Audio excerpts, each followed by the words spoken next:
Bonjour à tous, bienvenue pour ce septième webinaire sur le thème réaliser l'audit d'une application web ou mobile. Si vous êtes inscrit à ce webinaire, j'imagine que vous posez certaines questions sur une voire plusieurs applications dans votre système d'information. Vous êtes certainement face à des interrogations sur cette application qui posent problème. Alors que faire? Faut-il la remplacer pour une nouvelle application, la faire évoluer, mais comment? Vous êtes certainement en présence d'une application dite obsolète où il va bientôt le devenir. Alors réaliser un audit va vous permettre, je l'espère, de pouvoir vous donner des éléments précis qui pourront guider vos choix futurs et ainsi répondre à ces questions. Ce webinaire est le septième d'une série de 7 rendez-vous. C'est le dernier webinaire de cette série. Alors je suis Anthony Zanetti, directeur technique et cofondateur de la société Axocode à Metz, située dans le nord-est de la France. Donc je vais être votre hôte et animer cette série de webinaires, mais aujourd'hui je suis aussi accompagné de Benoît Christians, qui est directeur des opérations et cofondateur avec moi donc de la société Axocode. Il va donc co-animer ce webinaire. Je peux le laisser se présenter. Bonjour à tous.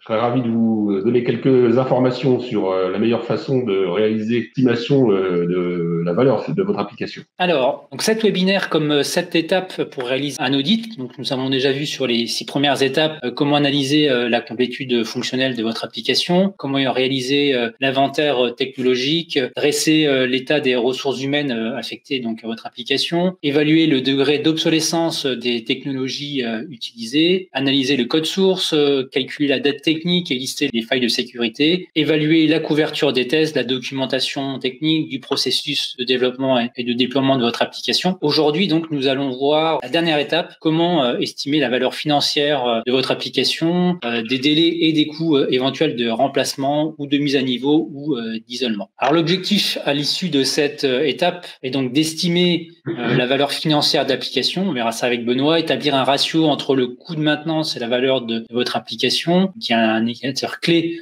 dans son degré d'obsolescence. Réaliser aussi un chiffrage du coût de réalisation dans la version souhaitable de l'application, à partir de l'inventaire des fonctionnalités de l'application. On illustrer tout ça avec un exemple et disposer bien sûr d'indicateurs pour effectuer le choix stratégique de maintenance ou de remplacement. Alors, je vais laisser la parole à Benoît. Merci Anthony. Alors, la première chose à faire pour estimer la valeur financière de l'application, c'est de réussir à établir la liste des coûts. Alors, à partir de factures, éventuellement, de votre prestataire et ou de la valorisation des temps passés, que ce soit en interne ou également par des prestataires. Vous avez un exemple de tableau qui va suivre cette présentation. Il faut réussir à séparer en 2 catégories ces coûts. D'abord, les coûts de développement et également les coûts d'amélioration, d'ajout de nouvelles fonctionnalités d'une part, et d'autre part, les coûts de maintenance. Ça nous permettra de faire le ratio justement entre les coûts de maintenance et les coûts de développement. Et puis, il faut également indiquer une date de mise en production de chacun des livrables, qui va nous permettre de faire un calcul de dépréciation dont je vais vous parler tout de suite. En l'occurrence, comme dans l'exemple qui est indiqué, vous pouvez constater que ça matérialise le fait que la valeur de l'application diminue au fil du temps. Alors, pour constater cette diminution, cette dépréciation, on retient un principe proche de la comptabilité et de la gestion des amortissements, puisqu'on fait un amortissement linéaire sur 3 ans, qui consiste à considérer que l'application perd un tiers de sa valeur au bout d'1 an, et elle perd un deuxième tiers de sa valeur au bout de 2 ans. Mais au bout, elle conserve en quelque sorte un tiers de sa valeur, ce qui constitue sa valeur résiduelle. On obtient de cette façon-là, pour chaque ligne, une valeur, et le total, dans notre exemple, nous donne 70 000 euros. L'application a coûté 125 000 euros de dépenses, et elle représente maintenant une valorisation de 70 000 euros, tenu de la dépréciation que l'on a calculée. Sur la base de ces chiffres, on va d'abord établir un ratio entre le coût de maintenance et la valeur de l'application. Le disait Anthony en introduction, c'est un indicateur très significatif d'obsolescence de l'application. Dans notre exemple, vous voyez que les coûts de maintenance sont relativement élevés.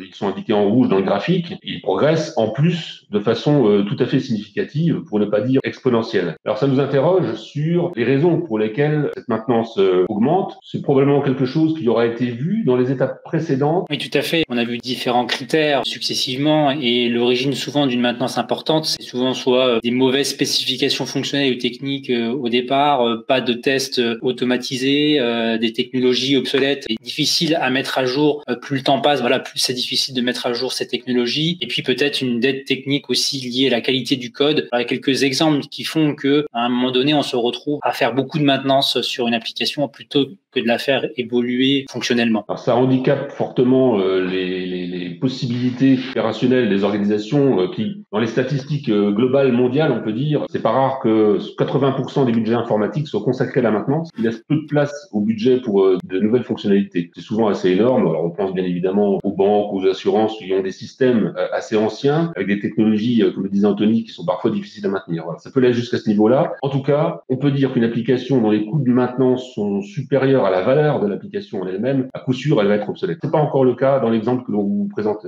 Alors, partant de là, l'idée, c'est de réaliser un chiffrage du coût de réalisation de la version souhaitable de l'application. On va prendre comme principe que l'exemple dont on parle ne présente pas de problème d'un point de vue fonctionnel, c'est-à-dire qu'elle fait ce qu'elle doit faire. Il n'y a pas de souci de ce côté-là. On va donc évaluer, d'une part, le coût de mise à niveau de l'application à iso-fonctionnalité, c'est-à-dire avec les mêmes fonctionnalités, et on va évaluer, d'autre part, le coût de remplacement de cette application avec des fonctionnalités ERP. Pourquoi? Parce que peut-être si vous avez bien regardé le tableau de la page, il y a des dépenses sur cette application qui ont été réalisées pour la connecter à un système de ERP, donc de gestion d'entreprise, pour faire simple. Et c'est probablement cela qui a généré des coûts de maintenance importants. Donc on a soit la possibilité de conserver l'application existante et de l'améliorer, soit d'en faire une toute neuve, complètement, en intégrant dans cette application toute neuve celle qu'on avait voulu utiliser au travers de la connexion avec un système ERP. Alors quels sont les postes de dépenses à imaginer pour réaliser ce chiffrage? Sur la première option de mise à niveau, la première chose à faire, c'est la rétroconception fonctionnelle ou technique qui est indispensable. C'est souvent une étape qui est brûlée ou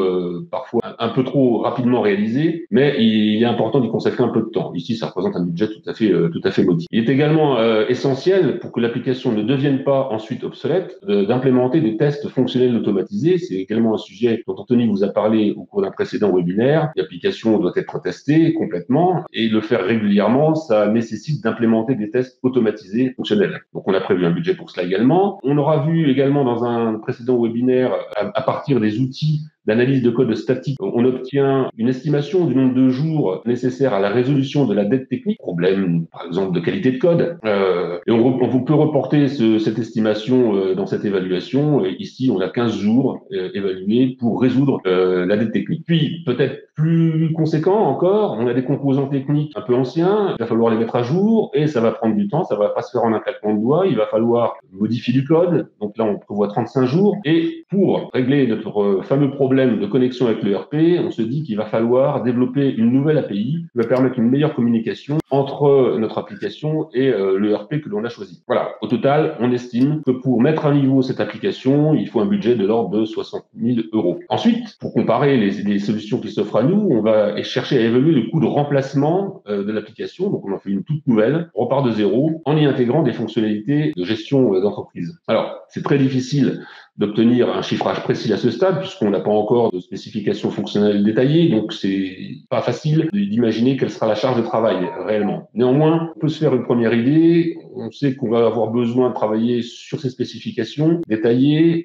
pour réaliser un cahier des charges, une dizaine de jours. Et puis, voilà, on se dit que le budget de développement de la première version était de l'ordre de 130 jours, on en met 22 plus. Voilà, on imagine que le budget de développement en première estimation de l'application sera 150 jours. Tout ça valorisé à un coût du marché, 100 euros. Ça nous donne une valeur ou un budget de remplacement de l'ordre de 96 000 euros. Souvent, ces budgets, lorsque on souhaite remplacer une application pour diverses raisons. Alors bien sûr, on estime que on va obtenir une application qui n'est plus obsolète, bien entendu, avec les dernières technologies. On aura gommé toute cette dette technique parce qu'on refait une nouvelle application dans les règles de l'art et voilà. Donc plein d'optimisme bien sûr dans le développement de cette nouvelle application donc remplacement. Donc voilà, on a tendance à être souvent optimiste sur un budget de remplacement. Plus, c'est quand même à évaluer aussi ça et mettre en regard ce nombre de jours par rapport aussi aux prestataires que vous allez choisir pour le remplacement, ou alors prendre le même prestataire ou la même équipe, si c'est en interne, mais qui a fait le développement de la première application. Peut-être que un nouveau prestataire qui voudrait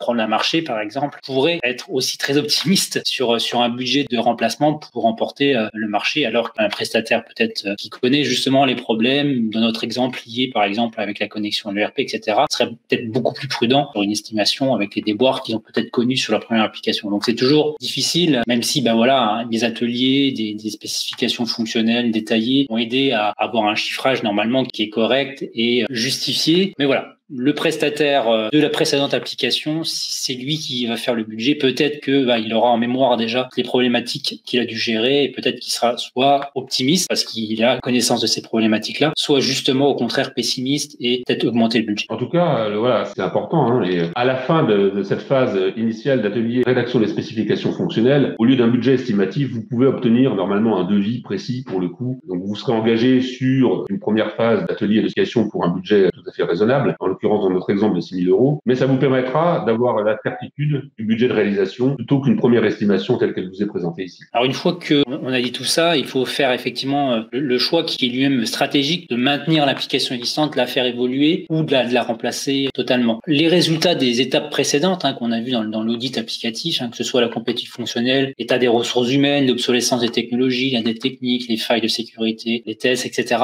Tout ça sont aussi des critères à juger. Si au niveau fonctionnel, l'application répond totalement aux besoins, ça peut mettre en perspective certaines choses dans votre choix. Donc dans les critères de choix, je vais laisser la parole à Benoît. Les étapes précédentes de l'audit applicatif font partie des différents critères à regarder finement, c'est-à-dire où se situent les problèmes, mais aussi donc ces indicateurs financiers. La partie financière est un élément d'audit, pas le seul, bien sûr. Alors, on l'a vu, on a une première option, mise à niveau ISO fonctionnalité avec un budget de l'ordre de 61 000 €. Mise à niveau, ça veut dire que c'est une méthode évolutive. On conserve l'application en place et on la fait évoluer, progressivement d'ailleurs. Il faut également, penser à prendre en compte les coûts externes de solutions tierces, en l'occurrence, là, le coût des licences, de l'hébergement de la solution ERP qu'on a retenue. L'option 2, de remplacement avec les fonctionnalités ERP, représente un budget qui semble être de l'ordre de 96 000 €. On est là sur une méthode dite révolutionnaire. Il faut la prendre avec beaucoup de précautions. Souvent, lorsqu'on change une application pour une autre application toute nouvelle, on risque d'avoir une coupure de service ou de perdre des données. En tout cas, la migration des données d'un système à un autre est souvent un écueil assez important et une cause clairement identifiée dans l'industrie d'échec de projets informatiques. Donc, être très prudent sur cette méthode révolutionnaire et la réserver aux cas dans lesquels,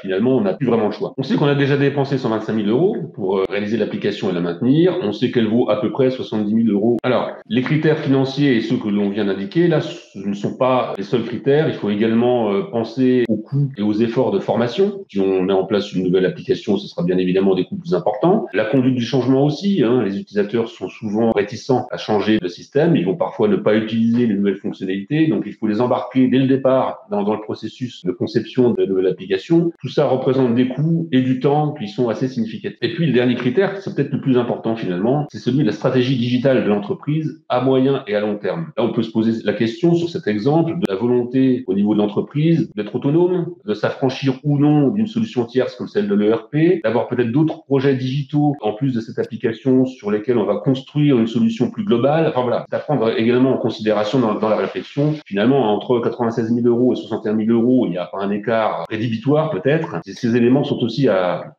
bien penser. Dans ce cas précis, on pourrait poser comme solution le choix d'une mise à niveau de l'application plutôt que de son remplacement. C'est par défaut, comme je le disais tout à l'heure, le choix qui chez Axocode nous semble presque toujours le meilleur. La méthode révolutionnaire, comme je disais, est un petit peu brutale et apporte un nombre de risques significatifs. Ce qui est intéressant dans cette option de mise à niveau, c'est qu'elle permet de prioriser et de moderniser l'application étape par étape. C'est-à-dire qu'on n'est pas obligé de tout faire d'un coup. Je ne sais pas dans cet exemple-là, peut-être Anthony. Dans cet exemple, on sait que les problèmes se situaient au niveau de la connexion avec le RP tiers de notre application. On peut se dire, voilà, la priorité c'est celle-là et on va chercher à peut-être développer une nouvelle API de connexion avec le RP. Donc en termes de priorisation, voilà, c'est ça qui est prioritaire. Et en termes d'étapes, c'est la première étape à faire, c'est cette modernisation de la connexion avec le RP. Il y aura peut-être simplement dépenser ce budget-là étape parce que les autres éléments sont peut-être moins prioritaires ou à faire dans une prochaine étape. Donc c'est effectivement souvent comme ça que ça se passe. Enfin, nous, on le conseille